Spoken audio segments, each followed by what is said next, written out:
Assalamualaikum warahmatullahi wabarakatuh. Innal hamdalillah nahmaduhu wa nasta'inuhu wa nastaghfiruh wa na'udzu billahi min syururi anfusina wa min sayyiati a'malina. Man yahdihillahu fala mudhillalah wa man yudlil fala hadiyalah. Asyhadu an la ilaha illallah wahdahu la syarikalah wa asyhadu anna Muhammadan abduhu wa rasuluhu la nabiyya wa la rasula ba'dah. Amma ba'd.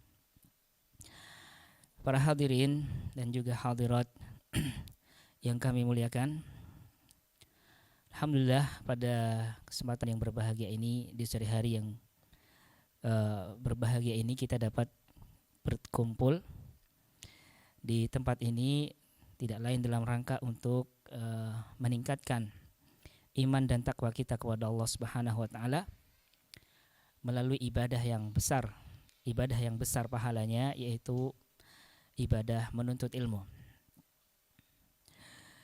Dan keyakinan ahlu sunnah wal jamaah menyatakan bahwa amalan ibadah itu dapat meningkatkan iman dan takwa kita, dapat meningkatkan kualitas iman dan takwa kita, sebagaimana dosa dan maksiat itu dapat mengurangi kualitas iman dan takwa seseorang. Salawat wa salam marilah kita perbanyak haturkan untuk manusia yang telah berjasa menyelamatkan kita dari menyembah makhluk menuju menyembah Khalik, Nabi kita Muhammad sallallahu alaihi wasallam beserta keluarga beliau, ahlul bait beliau, sahabat beliau, dan orang-orang yang senantiasa setia mengikuti ajarannya hingga hari kiamat nanti. Hadirin dan hadirat rahimani wa rahimakumullah. Di setiap akhir tahun, terutama di bulan Desember mendekati tanggal-tanggal 25 atau menjelang tahun baru, tema seputar toleransi ini berulang diangkat di berbagai media, baik itu oleh orang-orang ahlul batil, orang-orang yang membawa pemikiran-pemikiran yang syubhat, membawa kebatilan, dan juga oleh ahlul haq, orang-orang yang mendakwakan kebenaran. Sehingga di ujung tahun ini, para bapak-bapak dan ibu sekalian, tema tentang toleransi ini selalu beradu, ya, antara argumen, antara orang yang membawa toleransi, membawa bendera toleransi, ketika bendera toleransi ini dibawa oleh ahlul batil, dengan ketika toleransi ini dibawa oleh ahlul haq. Oleh karena itu kita perlu fahamkan tentang betapa indahnya Islam di dalam memberikan toleransi kepada penganut agama yang lain, sehingga kita tidak perlu untuk mengadopsi konsep-konsep toleransi yang dicetuskan oleh para filosof, ya, atau oleh orang-orang liberal, ya, atau orientalis. Kita sudah sangat kenyang, sudah sangat puas, ya, dengan cara-cara toleransi, konsep-konsep toleransi yang diajarkan oleh Rasul kita Muhammad sallallahu alaihi wasallam. Ya. Nah, pada kesempatan kali ini, para hadirin dan hadirat sekalian, kita akan menyinggung beberapa wujud atau bentuk toleransinya Islam kepada agama lain yang berdasarkan Al-Quran dan As-Sunnah. Ya. Karena toleransi ini kalau kita tidak fahami ilmunya, ya, kita tidak fahami ilmunya, maka bisa kita merusak ataupun menggadaikan iman ataupun akidah kita. Tanpa terasa kita digiring oleh setan, kemudian atas nama toleransi, padahal di dalam hal tersebut ada upaya setan untuk menghancurkan akidah umat Islam. Maka kita perlu tahu bagaimana konsep toleransi yang benar, atau bagaimana sebenarnya cara Islam memberikan toleransi kepada umat yang lain. Para jamaah rahimani wa rahimakumullah. Allah Subhanahu wa taala telah menjelaskan konsep ataupun dasar toleransi di dalam Al-Qur'an. Yang mana ayat inilah yang menjadi pondasi munculnya muamalah ataupun bentuk-bentuk toleransi yang dilakukan oleh Rasulullah, demikian juga para sahabat Nabi SAW.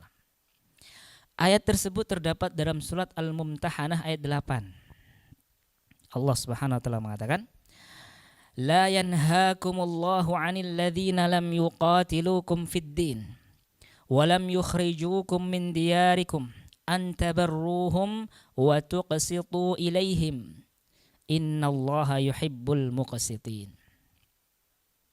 Allah tidak melarang kalian untuk berbuat baik kepada orang-orang kafir yang tidak memerangi kalian atas nama agama Islam dan tidak mengusir kalian dari tanah air kalian. Allah tidak melarang kalian untuk berbuat baik kepada mereka dan berbuat adil kepada mereka. Sesungguhnya Allah itu mencintai orang-orang yang berbuat adil. Ini Allah Subhanahu wa taala memerintahkan kita, mempersilahkan kita untuk berbuat baik kepada penganut agama lain, asalkan mereka tidak termasuk dalam dua kriteria yang disebutkan ya di dalam ayat ini. Yang pertama, mereka tidak memerangi kita atas nama Islam. Mereka tidak memerangi Islam.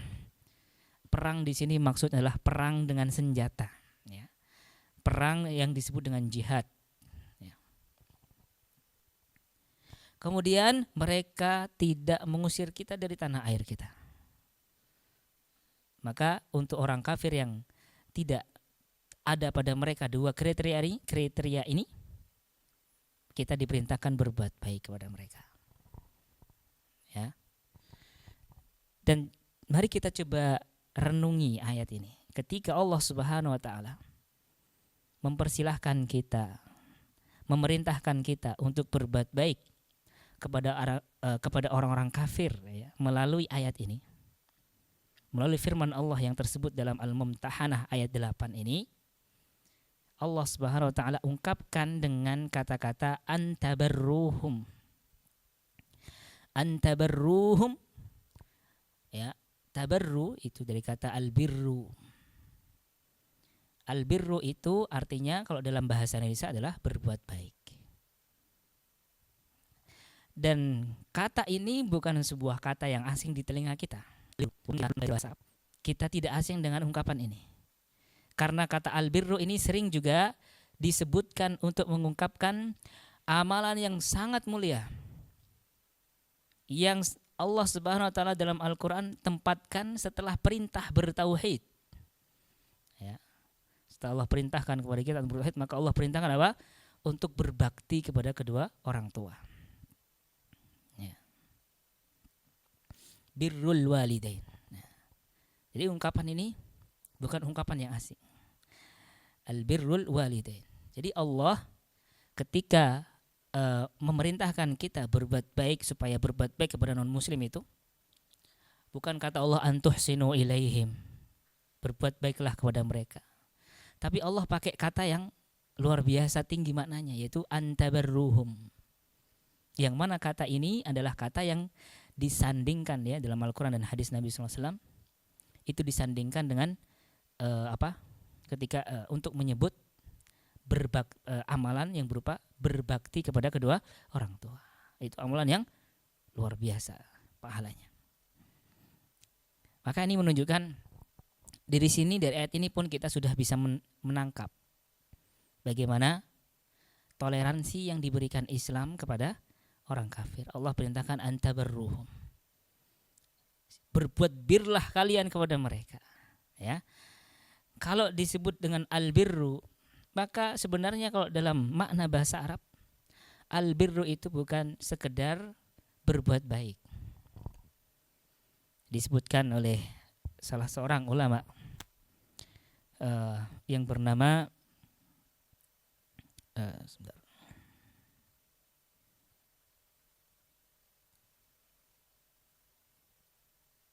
Yang bernama Syihabuddin Al-Qarrafi, salah seorang ulama usul fikih. Ya, beliau mengatakan tentang makna albirru. Beliau mengatakan albirru adalah ar-rifqu bi dha'ifihim. Berlemah lembut, bersikap penyayang kepada orang-orang yang lemah di antara mereka, yaitu orang-orang kafir. Wasaddu khullati faqirihim. Kemudian memenuhi kebutuhan orang-orang miskin di antara mereka. Yang butuh pakaian kita kasih, yang butuh sandang pangan kasih. Wa it'amu ja'i'ihim, dan memberi makan orang-orang yang kelaparan di antara orang kafir itu. Wa kisa'u 'arihim, memberi pakaian orang-orang kafir yang enggak punya pakaian. Ya. Ini disebut dengan albir. Jadi bukan berarti kalau kita ada tetangga ataupun orang yang satu negeri dengan kita kena bencana dan dia orang kafir, lalu kita tidak bantu, tidak kita bantu dengan sumbangan-sumbangan yang kita kumpulkan. Ya, justru Islam memerintahkan juga untuk membantu mereka sebagaimana kita membantu orang-orang muslim. Itu yang disebut dengan albir. Kemudian beliau melanjutkan walayyinul qaulu lahum, dan bersikap sopan ketika berbicara dengan mereka. Ala sabilil lutfi lahum, sebagai bentuk kasih sayang warahmah, ya, sebagai bentuk kasih sayang kepada mereka, la ala sabilil khaufi wadzullah, bukan sebagai bentuk merendahkan diri di hadapan mereka ataupun takut kepada mereka, tapi ini adalah ungkapan rahmat, ya, ungkapan kasih sayang, bukan dalam rangka merendahkan diri di hadapan mereka. Kemudian wa ihtimalu idayatuhum fil jiwar, tidak mengganggu mereka ketika mereka menjadi tetangga kita. Wa du'a'u lahum bil hidayah, dan juga senantiasa mendoakan mereka agar mereka mendapatkan hidayah. Nah, inilah yang dimaksud dengan albir. Ya. Jadi maknanya adalah bukan hanya sekedar berbuat baik, tapi lebih kepada kasih sayang kepada mereka. Asalkan kasih sayang itu tentu saja ada batasannya, ya. Kasih sayang yang tidak sampai kita menjadikan berwala dengan mereka. Ya, berwala itu berloyal terhadap mereka atau keyakinan mereka. Ya. Ketika seorang itu berkasih sayang kepada orang kafir, kemudian sampai mengucapkan misalnya selamat Natal, berarti itu sudah berloyal kepada mereka. Kasih sayang yang kebablasan. Tapi ini kasih sayang yang dimaksud adalah kita menebarkan kasih sayang yang di dalam koridor syariat, dan itu sudah sangat cukup. Nah, para jamaah rahimani wa rahimakumullah, berikutnya kita akan paparkan, ya, beberapa wujud toleransi Islam kepada agama lain. Yang pertama adalah Allah Subhanahu wa ta'ala, Islam, ya, Islam menamai orang kafir itu dengan sebutan ahludz zimmah. Sebutan ahludz zimmah. Zimmah itu di dalam bahasa Arab artinya adalah al-ahdu wad-dhamanu wal-aman. Al-ahdu perjanjian, wad-dhaman jaminan, wal-aman dan keamanan. Jadi ahludz zimmah adalah orang yang terikat perjanjian setia dengan kita, orang yang berada dalam jaminan kita, orang yang berhak mendapatkan rasa aman dari kita. Ya. Jadi Islam menamai orang kafir itu ahludz zimmah, yaitu orang kafir yang tinggal damai dengan kita, bukan yang di dalam suasana perang atau tempur, ya. Itu namanya ahludz zimmah. Mereka adalah orang-orang yang berhak mendapatkan keamanan dari kita. Mereka adalah orang-orang yang berhak mendapatkan jaminan dari kita. Jaminan keamanan dari kita, kaum muslimin. Sehingga kalau ada ajaran mengatakan bahwa ini ada tetangga kafir, darahnya halal, hartanya halal, ya. Oh, ini toko punya orang kafir, berarti halal nyuri. Ya. Oh, ini mall ini punya orang kafir, boleh nyuri. Ini ghanimah, ya. Maka ini ajaran yang menyimpang dari Islam yang rahmatan lil alamin. Ini bukan ajaran Islam, tapi adalah ajaran dari oknum muslimin, bukan dari, tidak mewakili ajaran Islam. Ajaran Islam mengatakan ahlul zimmah mereka itu. Ya. Nabi SAW sampai memberikan wasiat kepada kita tentang ahlul zimmah. Wa man qatala mu'ahadan lam yarih raihatal jannah. Barang siapa yang membunuh orang kafir yang tinggal damai dengan kaum muslimin, maka tidak akan pernah mencium bau surga. Tidak pernah mencium bau surga, apalagi masuk surga. Ayat ini kalau kita resapi, hadis ini kalau kita resapi, kita yakini, kita jadikan pegangan hidup, maka kita tidak akan mudah dicuci otaknya oleh orang-orang yang menyalahgunakan jihad. Betapa banyak ya di era tahun 2000-an ya, sebelum banyaknya kajian-kajian Islam di negeri ini. Banyak anak-anak muda yang begitu mudah dicuci otaknya hanya dengan iming-iming, nanti kalau antum ngebom gereja ini nanti 70 bidadari sudah menanti antum, katanya. Gak usah sedih ya. Antum di dunia gak dapat pasangan, nanti kalau antum mati bunuh diri ngebom sini langsung nikah dengan 70 bidadari. Betapa banyak ya anak-anak muda yang baru semangat belajar beragama, baru berhijrah ya, kemudian dicuci otaknya seperti itu, lalu dia kemudian tertarik. Nah, maka cara menepis ya, bisikan itu adalah dengan hadis ini. Hadis ini mengatakan, siapa yang membunuh orang kafir yang tinggal damai dengan kaum muslimin, jangankan 70 bidadari ya, mencium bau surga saja tidak, apalagi masuk surga, apalagi dapat 70 bidadari. Ya, itu ibarat mimpi di siang bolong. Ini menunjukkan betapa indahnya Islam dalam memberikan toleransi kepada kaum muslimin, kepada umat yang lain. Kemudian berikutnya para jamaah sekalian, berikutnya tentang bentuk toleransi Islam kepada orang kafir. Kisah terbunuhnya Umar bin Khattab radhiyallahu anhu. Umar bin Khattab itu dibunuh oleh orang yang beragama Majusi. Namanya adalah Abu Lu'lu'ah. Dia tinggal di Madinah. Jadi dari zaman Rasulullah sampai zaman Umar bin Khattab, sampai zaman para khalifah ya, kemudian juga kerajaan Islam, orang-orang kafir itu hidup berdampingan di Madinah. Ada yang beragama Majusi, ada yang beragama Yahudi, ada Nasrani di Madinah. Makanya para ulama ya ada yang berpendapat kalau keharaman Madinah tidak seperti keharaman Makkah.